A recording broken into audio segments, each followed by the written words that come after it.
Kick-ass confidence for the woman who wants more passion, power, and personal style.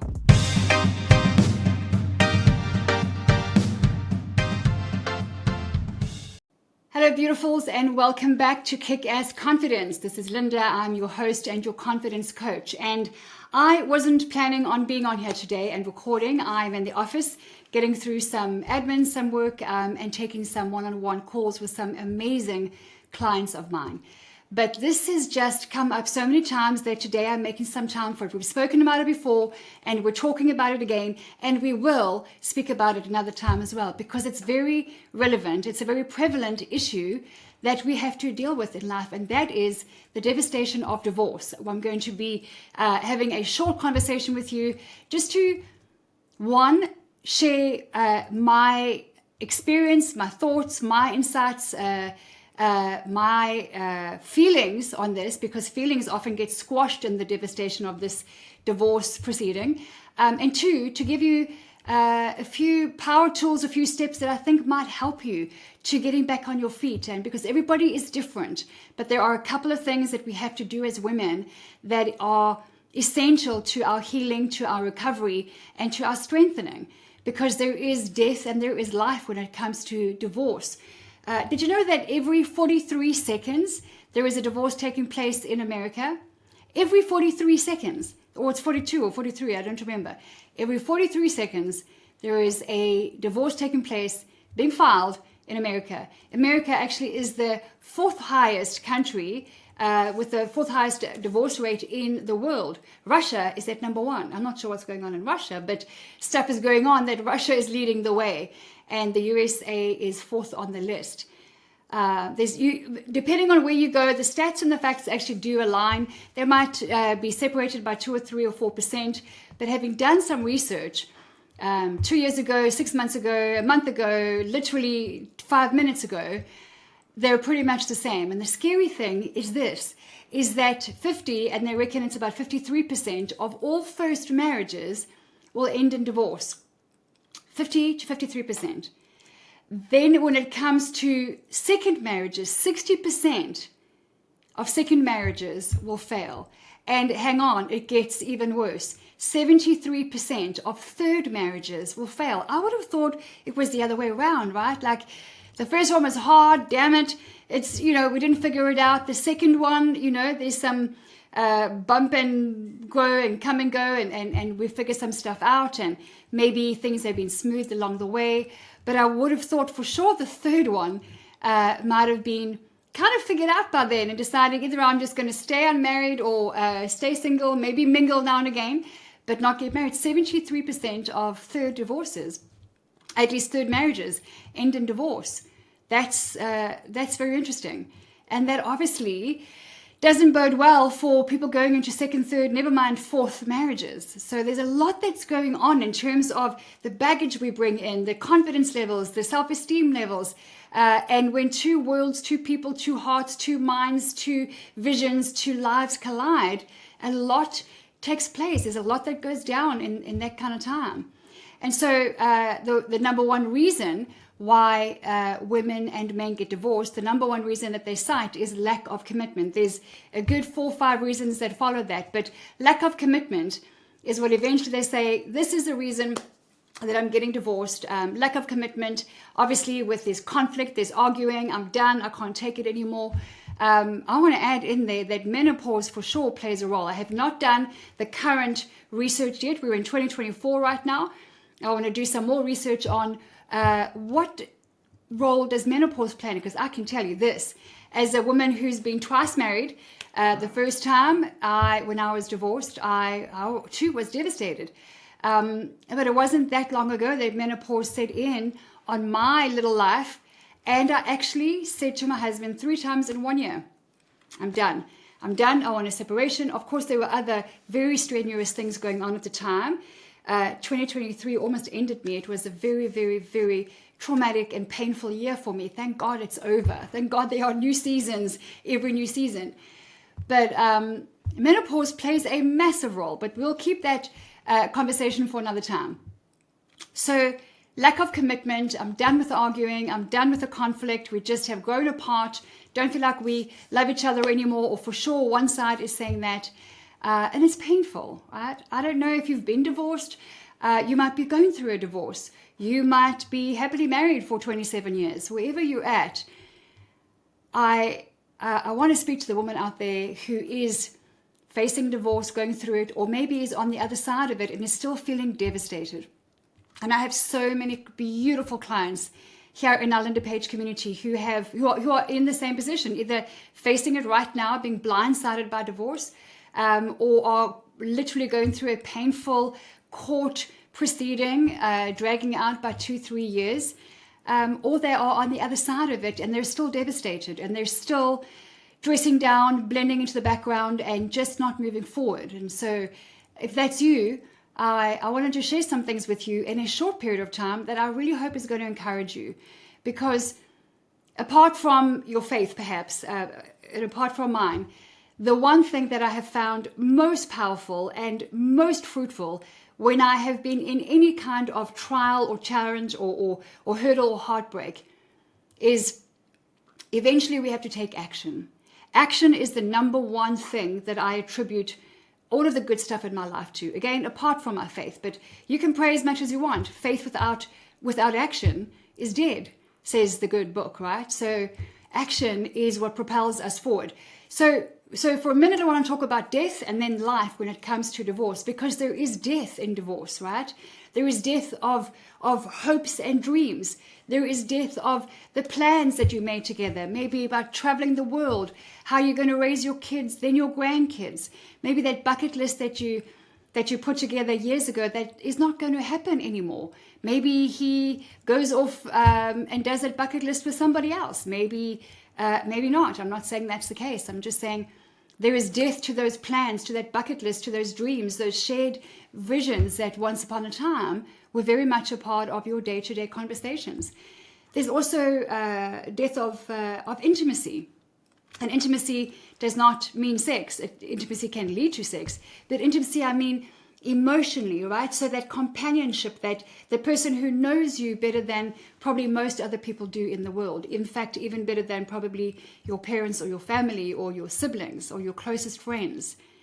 That intimacy is something that gets snatched away, and it can feel like a hole in your heart, even if the divorce was the right thing for you.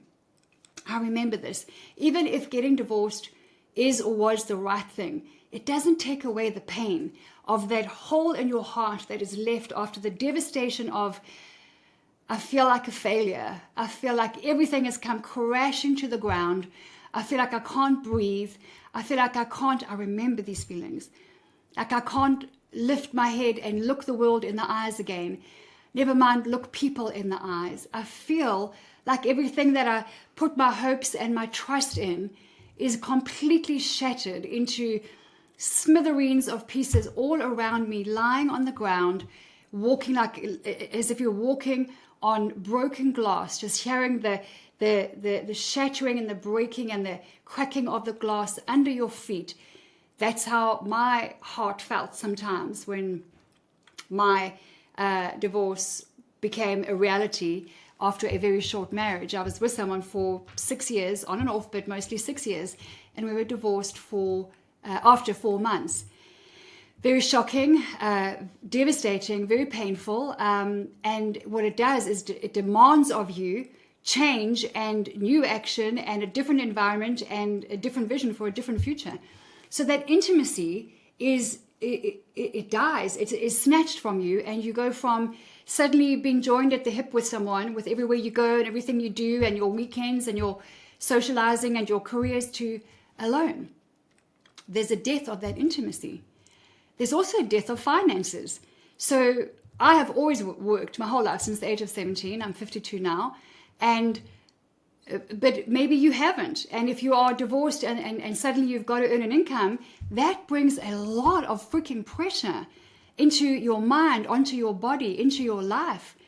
You have to go from perhaps not working for a while or ever maybe to learning not just how to apply for a job and go get the right job and have the skills for it, hopefully, but what to wear, how to dress, to communicate confidence, to actually apply for that position, to have the confidence and the courage and the positive body language and the skills and the right resume and everything else and the personality, and to go and have that interview and hope that it goes well and be recruited, or at least get through to the next round.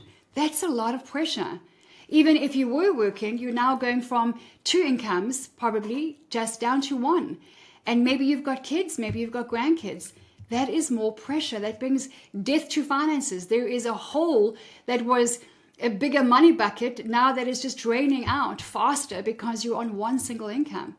So there's death to the finances, right? And death to those hopes around those finances that you've been building together, perhaps a nest egg or a big savings account or a huge big vacation you guys have been planning for 4 or 5 years that now is not going to take place because you're down to 1 income, and maybe it will serve you just fine, but it's death to those hopes, death to those finances. So there's a lot of ending when it comes to divorce. I know I'm stating the obvious. I know I'm saying that, but obviously what it also crushes and ends is a lot of women's self-esteem. No matter what the reason for the divorce, most women come out with their self-esteem crashed to the ground.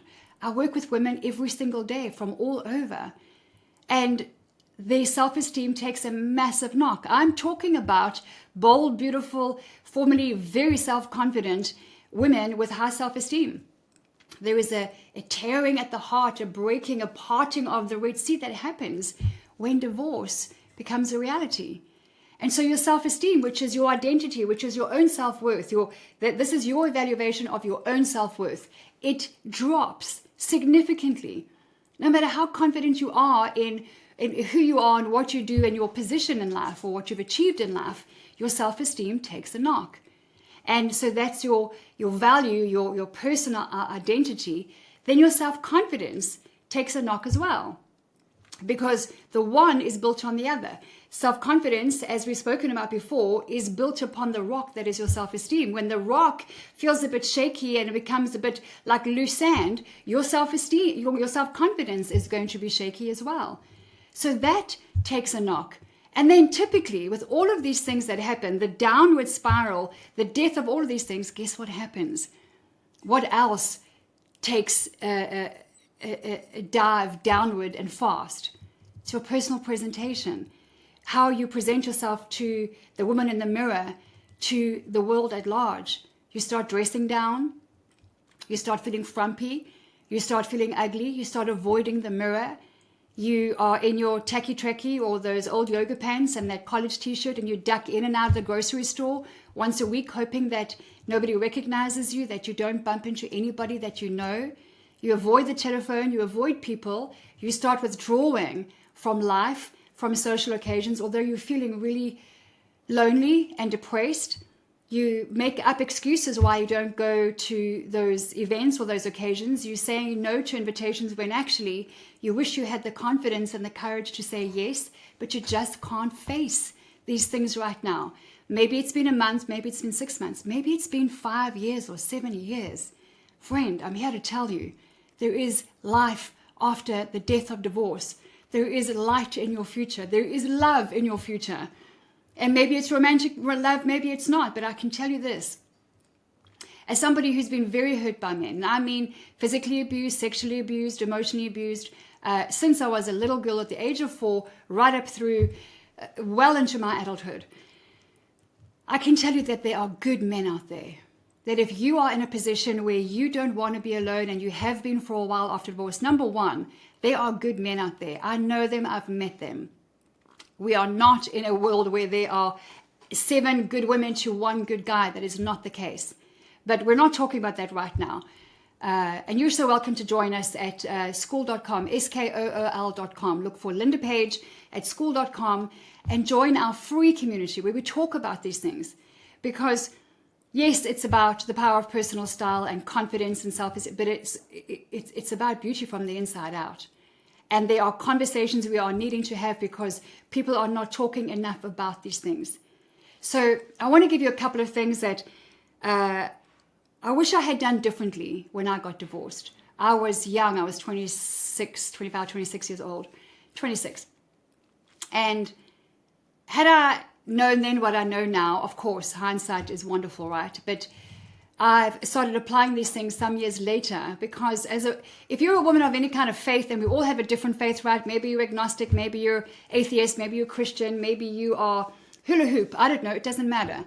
If you are a woman of faith, especially typically Christian women, Catholic women, we have this tendency through grooming and through training, religious training, which is not the same as faith.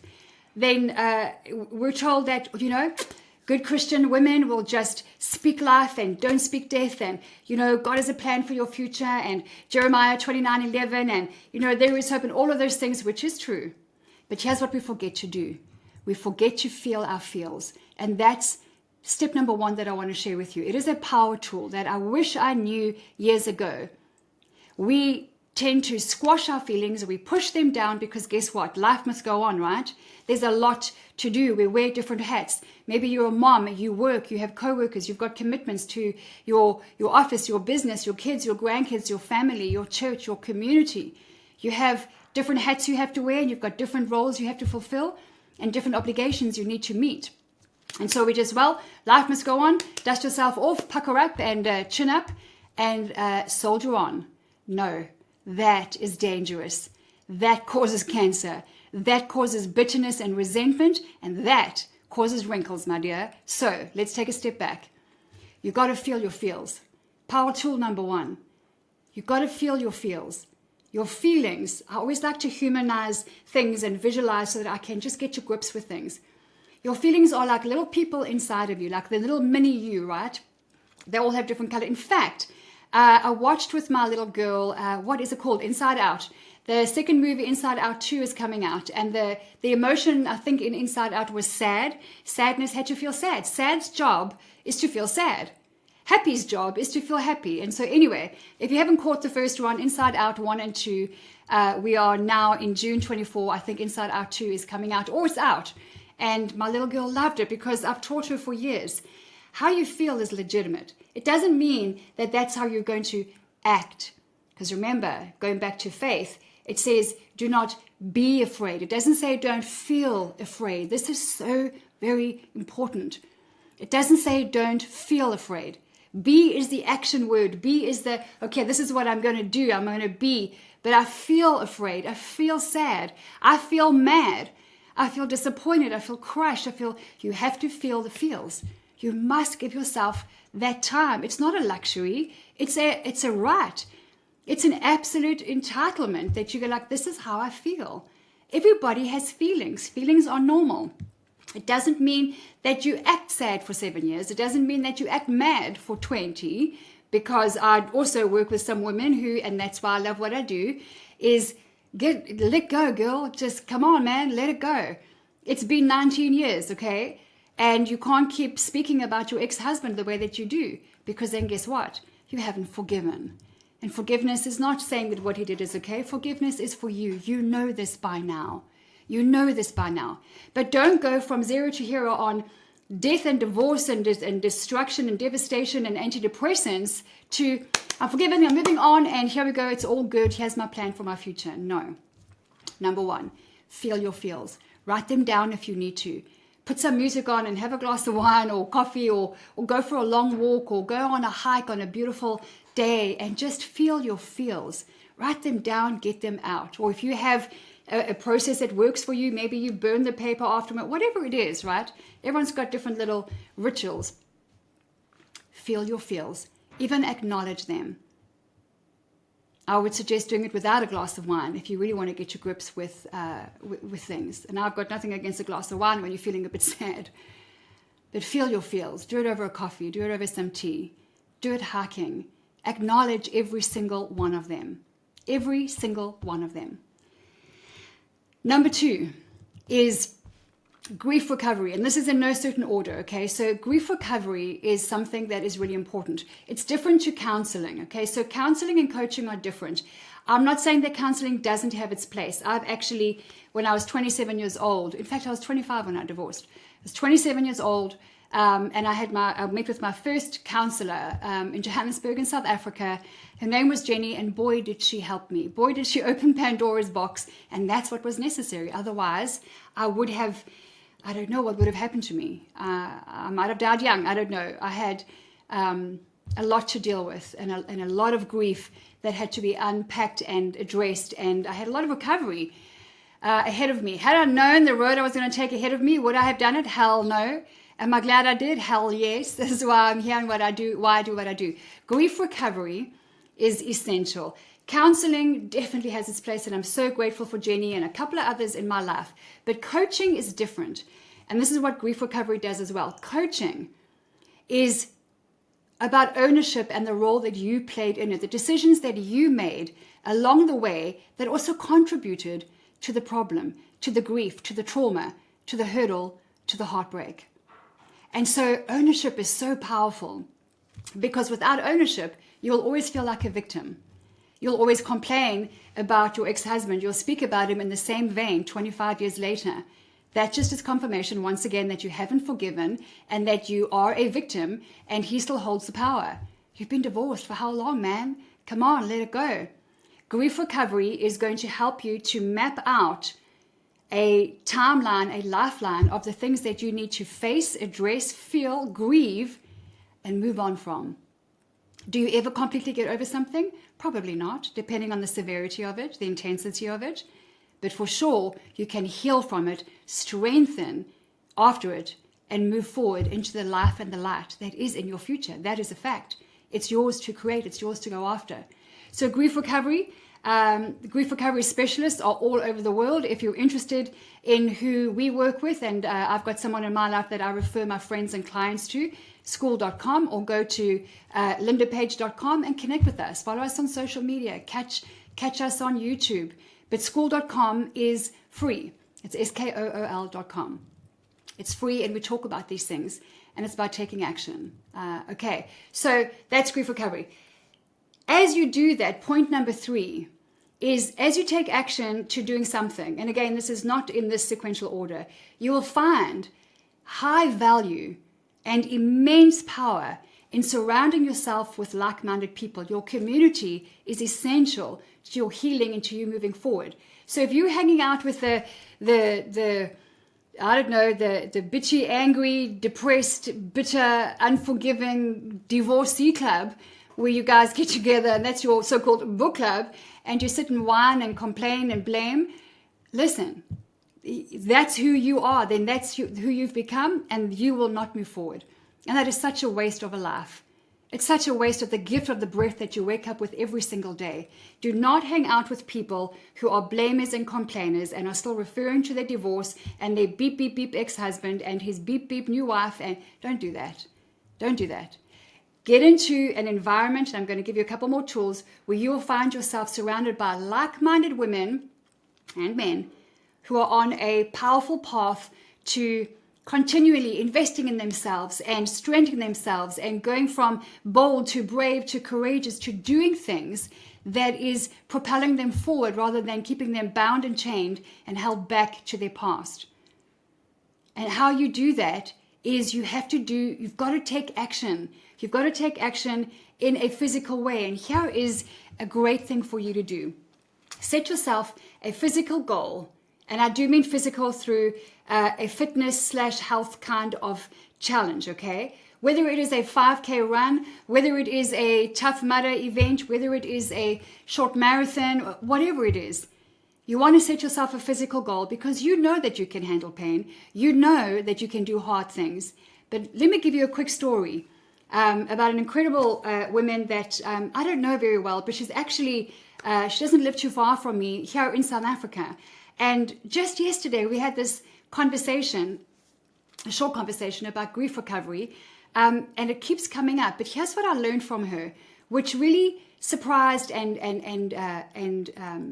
just empowered me on a different level, something that I feel like I need to do for myself again soon for various reasons. So when it comes to setting a physical goal, it is a physical outworking of the pain inside of you, right? Let me tell you about this woman. Her name is Jean-Marie Stander. Beautiful woman. I mean, listen, I'm talking drop dead gorgeous, okay? I hope she said thanks to her mom and dad, because the girl is stunning. I think she's 33, 34 years old, married to an awesome guy who is a professional Springbok rugby player, CJ Stander, and they've got this cute little blondie. But she used to, I don't know much of her background. I know that she used to love swimming. I'm also not sure to what, because she got to a professional level with swimming, I believe. Her brother, Rake Nettling, is actually an Olympic swimming champion.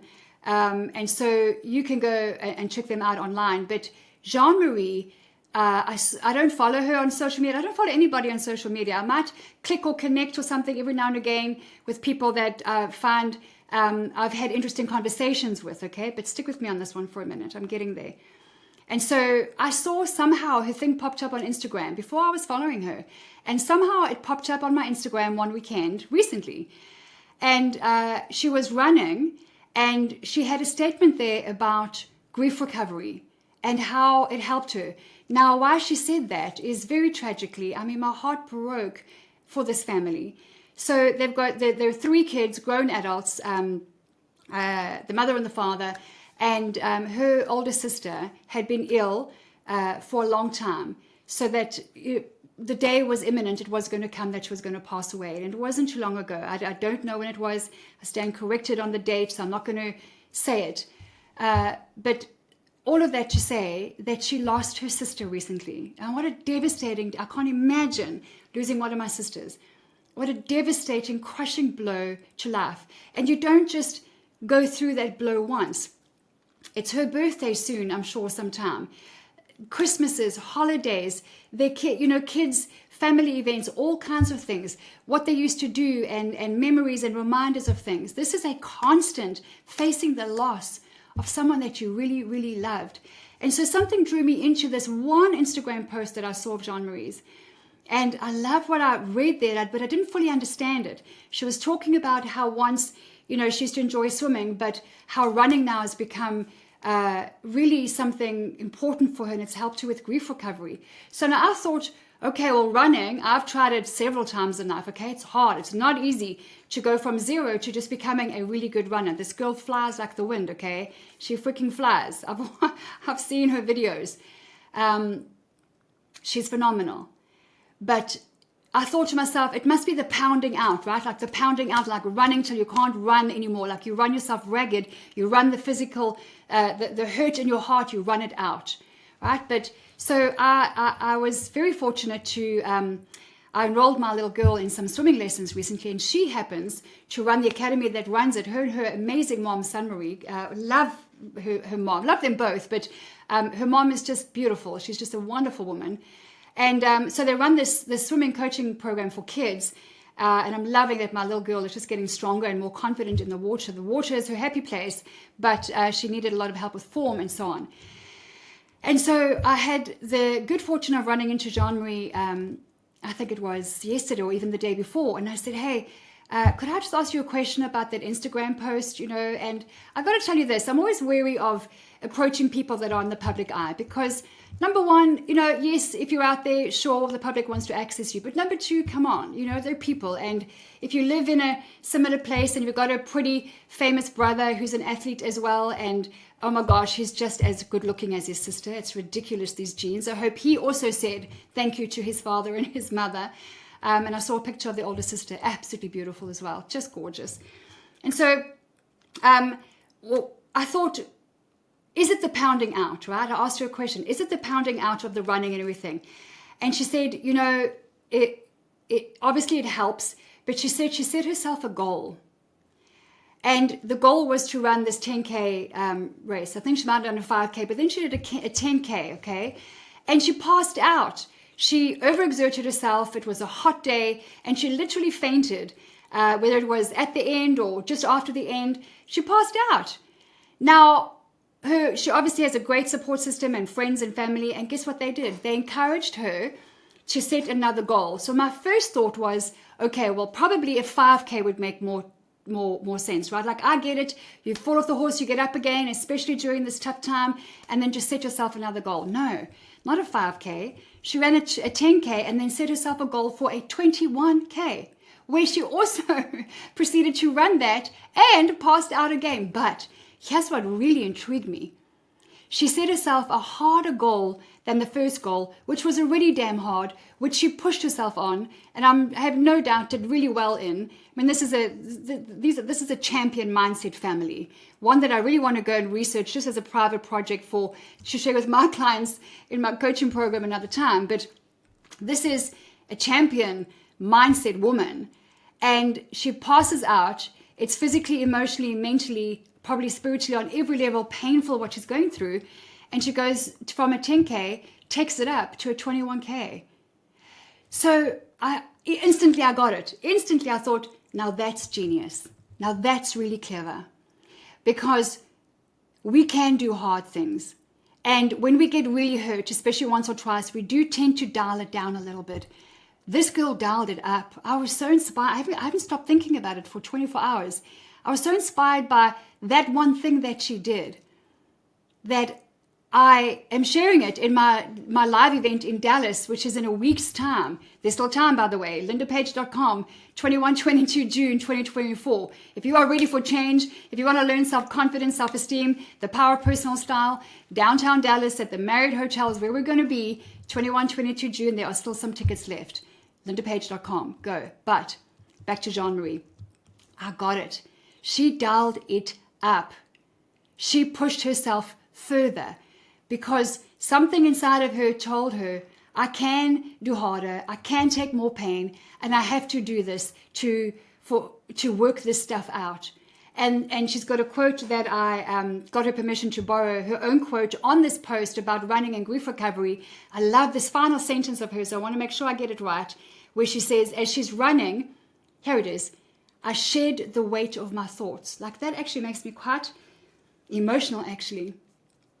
Because what do we think about when we're running and exercising? We think about shedding weight, right? And she says, I shed the weight of my own thoughts. And I'm paraphrasing, I could have got a word or two wrong. I shed the weight of my own thoughts. I found that very, very powerful. And I know I'm going to do something with this for myself going forward. And I'm sharing it with my clients and all of those beautiful women coming to that event. And I'm sharing it here with you, that you have got to set yourself a physical goal. Let's take a leaf out of the book of Jean-Marie, who is facing the very recent loss of her beautiful sister, and step up to the plate and dial it up a little bit. Whatever it is for you, whether it's a marathon, whether it's a physical event, whether it's a cross-country thing, whether it's physically getting on that horse of yours that you haven't wanted to ride, whether it's saying yes to whatever it is. And you don't have to do it alone. Get a hold of a friend or someone at church, or put a thing out there and say, I'm doing this, then it's wide open to 10 people joining me. Raise some money for charity. But I know the feeling that comes with doing something physical, raising money for it. I raised some money for our local community a couple of years ago when I broke the Guinness World Record for the most bungee jumps in 1 hour. And is it hard? Damn straight it's hard. Was it tough? Oh my gosh, vomiting upside down in midair was a whole new experience. But I did it for a reason. I was going through something and I needed to restore some self-confidence in myself. And man, did it work. And man, did I feel the pain. And man, was I proud of myself. And there's my biggest gold trophy right on my desk from my husband. And there is the Guinness World Record certificate on my office wall that I see every day. Push yourself, dial it up. And you will find an outworking of the pain, a physical, because that's what our bodies can do, is be physical with the outworking of pain that you are carrying from the devastation of your divorce or the loss of something else, the death of something or someone else. We all lose someone and something in life. It is just the deal that we get offered in exchange for the breath of life we get given every single morning, the opportunities, the amazing people, the abundance that we get gifted, that we can create as lovers and nurturers and builders and creators of our own hands. That's the deal. You can be in an amazing community. It's not going to mean that you are never going to get hurt again, but it does mean that you're going to be in a like-minded community And this is what Jean-Marie says. She also has met very like-minded people where she has made some amazing connections with people who are having similar experiences. It's very powerful. Our environment is everything. It's really important. Who we hang out with has a direct influence on the lives that we live, on how we raise our kids, on the words that come out of our mouths. And so remember again, you get to feel your feels. Maybe you take Jean-Marie's example and maybe you decide right now today, you're going to sign up for a 5K or that park run or whatever it is. Do it today. Put me on pause right now if you need to. Put me on pause and decide, what is it that I'm going to do? Choose something physical that is going to push you. And if you did it in a breeze and you do the 5K, then you better be setting yourself the next challenge. From the 10, it doesn't have to be the 10 to the 21, but it needs to be harder. Or if you get to that thing and you want to throw up and it was a 5K, that's okay. I'm not this natural runner either. I've done a couple of 5Ks. It was hard for me. It was hard. Doing 23 bungee jumps in 1 hour off one of the highest bridges in the world is easier. It's a different kind of physical thing. Running is hard. Go and do the hard thing. Choose something hard. And if you're walking right now or you're in the car and you finish this or put it on pause and make sure when it's safe to stop, or when you get to the office or you get home, make sure that you choose something. A physical goal. It is very, very, very powerful. And the last tool I wanted to give you is vision. That becomes your first step toward a vision, friend. Then you have a vision. What's my vision? I'm going to run a 5K. Okay, great. That is a great vision. That's good for your health. It's good for your skin. It's good for your mind. It's good for your body. It's good for everything. Plus, you'll probably go on, like Jean-Marie has and others, to inspire others to do the same. So you're not just restoring your self-esteem and rebuilding your self-confidence. You're actually expanding your influence and inspiring others to go and do the same. It's very powerful. It's very beautiful. And as you do it, you may just start shedding weight if you have any weight to shed, or you're going to be toning up, or you're going to be, because this is what happened. Jean-Marie said to me, the 10K was great, yeah, but when she did the 21, the bug bit. She got bitten by that running bug, and this chick flies now, let me tell you. She's a runner, and just watching her run on a few videos, I'm like, oh, I want to run. It just makes me want to run just watching her. Maybe it's running for you, maybe it's something else, but you must choose something, and you must choose it today. Every day is Tuesday, my friend. Choose something today that is going to be your physical challenge and will be the outworking of that pain that is still in your heart, that is from the past, still has you bound and chained. Run, move forward, do something physical, choose something today. There is so much light in life and love in your future, but you have to take a step forward to it. It is not going to land in your lap and say, hello, okay, here I am, here we are life, love, and light, and we're come to pick you up. No, it doesn't work like that. I don't think it would be fun if it did, actually. You get to experience pain in life. It makes you better. It makes you stronger. And you know what? It makes you more beautiful. So on the topic here of self-confidence through personal style, at the same time, the last tool I'm going to give you is wear something damn fashion forward to that physical thing. Wear your hot pink pants and your striped knee-high socks and a cute, whatever it is that you want to wear. Get up, dress up, and go to that physical challenge like a freaking boss. Go and take charge. Go and take back control and power of your life. You have the power. It's in you. You're just sitting with it right now. There are people and opportunities in your future that are waiting to meet you. That is a fact. That is the biblical gospel truth. There are Jean-Maries in your life, way across the oceans from where I am right now, who you will meet when you get up and you go out there and be inspired by them, connect with them. They too were once where you are today, devastated, crushed by something, but they're moving forward. They're running, they're jogging. You don't even have to run. You can walk. You don't even have to fly. You can jog, you can go slow, go at your own pace, but you must move forward. Open your heart and open your mind today to the people and the opportunities and the future that is waiting to meet you. That is where I'm going to leave it, beautiful. That's where I'm going to wrap up today. And do not forget to get up, dress up, and to rock up to that event looking like a badass, looking kick-ass confident, because you are beautiful. You have a spirit of power. You have a spirit of courage, of adventure, and of beauty. So be your badass, beautiful self. Go and dress up. And if you are anything like me, wear some hot pink or some red lipstick to that thing as well. Let me tell you something. Color energizes you. Join us at school.com or lindapage.com for more conversations around how to restore your self-esteem, rebuild your self-confidence, and learn how to build a beautiful wardrobe on a budget that is customized to your body shape, your lifestyle, and your profession, and that physical challenge that you're going to set for yourself. I love you and I leave you. Thank you for joining me today. Wherever you are in the proceedings of divorce, early, middle, or after, you're not alone. You're never alone. Join us at lindapage.com. Thank you for being here. You go out there and be kick-ass confident. Kick-ass confidence for the woman who wants more passion, power, and personal style.